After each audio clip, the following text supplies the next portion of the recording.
This is a ballad of Mr. Big Shot. He wants to privatize the ocean and keep the riffraff out.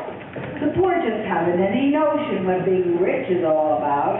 The beach is only for the wealthy, with butlers at their beck and call. The poor are shabby and unhealthy, they don't fit in at all. A beach bum and activist, Billy Small, wants the ocean in everyone's reach. He started a movement called Access for All, demanding a path to the beach. The rich don't care to share their beaches with crowds of underfunded bums. They want to privatize the ocean for Mr. Big Shot and his chums. He'll go to court, he can afford it, but that won't leave him looking good when he speaks up for noble causes in liberal-minded Hollywood.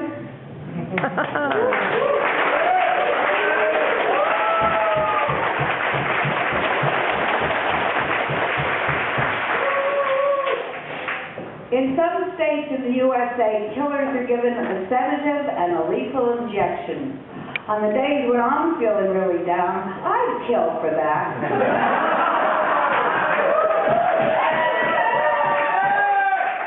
But when you're feeling really down, there's always something that can give you a lift. We're old enough here to know. What is it? Oh, yeah. Old enough to know better. Old enough to know better. Old enough to know better. Too stoned to care.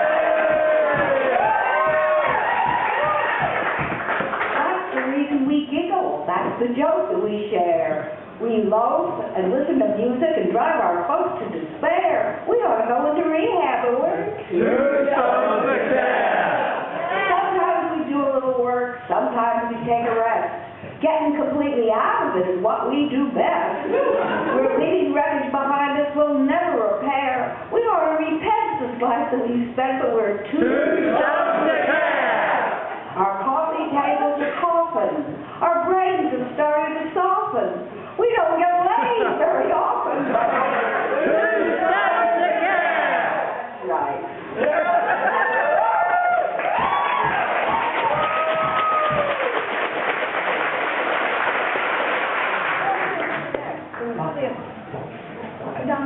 No. I wanted to be good. Oh, I know.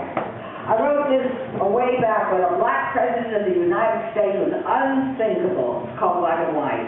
Sitting in a parked car on a hot summer day in the segregated city of St. Louis with Oscar Peterson and Al McKibben, two white girls and two black musicians.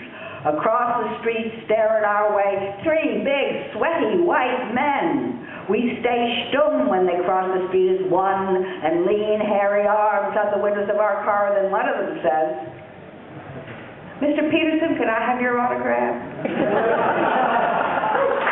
It just shows that you can't judge a book by its cover. That's even truer now. You can't tell the good guys from the bad guys. You can't tell the righteous from the rats. We used to be so sure our hearts were brave and pure. We took such pride in being Democrats. Now we all sit on the fence, buttered by ambivalence. We're so well informed today, everything's a shade of gray. You can't tell the good guys from the bad guys. You can't spot the spoilers anymore. The heroes of the left are stained by greed and theft. The other lot are rotten to the core. The planet's going bust, you don't know who to trust. And everybody triple locks their door, 'cause you can't tell the good guys from the bad guys anymore. Should we do one more? Oh, yeah.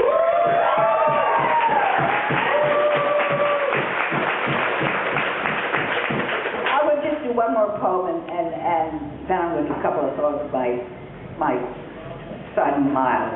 But it occurred to me when I did that one about the good guys and the bad guys, that I have had some good times with some bad guys. And I had a fight with one of them, and I sent him this poem. With a crown of thorns I wear, why do I need a prick like you? If you choose to butter off, it is not spoiled with you. I've been put down by the best and crucified by experts, dear, and I really do not need a friend like you to bend my ear. You tell me generosity is something that I lack? May I suggest you've had for me much more than you gave back? So don't think I'll mope and mourn because you you tell me that we're through. With this crown of thorns I wear, I sure don't need a prick like you.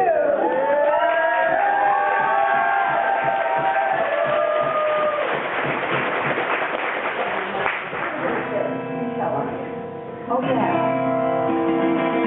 This is my son, Miles Davis, and I named him after Steve Miles Davis. And he put a song of mine on the last track on one of his albums. He hardly ever put songs. It was all instrumentals. So I'm very proud of that. Unfortunately, I can't sing it because I'm not really much of a singer. I try for high notes, stroke. The critics may give me the finger, but they can't take a joke. My act seems offensive. I once made a publisher choke, but they can't put me on the defensive. Fuck 'em. They can't take a joke. True to myself and true to your game, that's how I am, that's how I stay. Sometimes I fly, sometimes I fall. Not like they say, you can't win them all. My love life has been a fiasco. The last was a middle class blow. I sprinkled his balls with Tabasco. I guess he can't take a joke.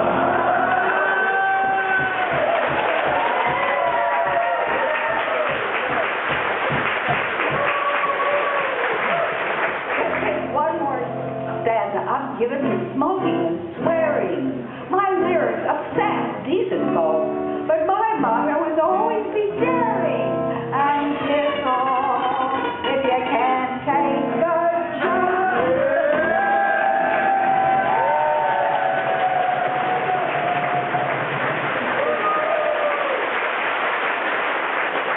Worries about global warming are morphing into anxiety about the obesity crisis.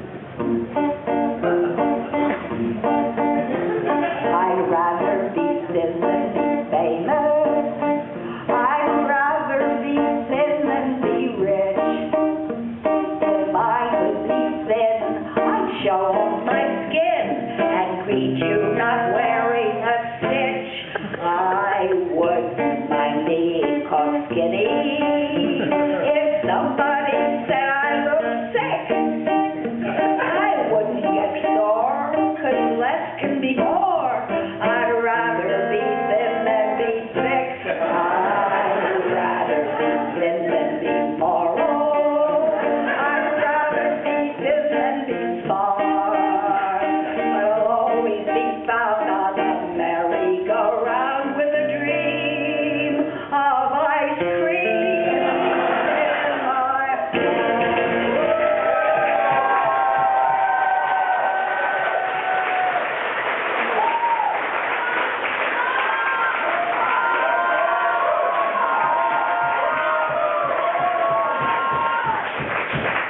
What a nice audience.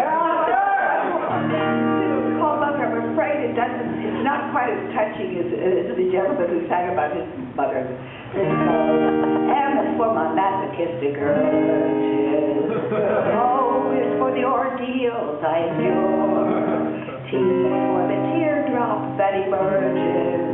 H is for my line of horse manure. E is for my overweening ego. R is for the rotten life I've led. Put them all together, they spell mother, the woman who fucked up my head.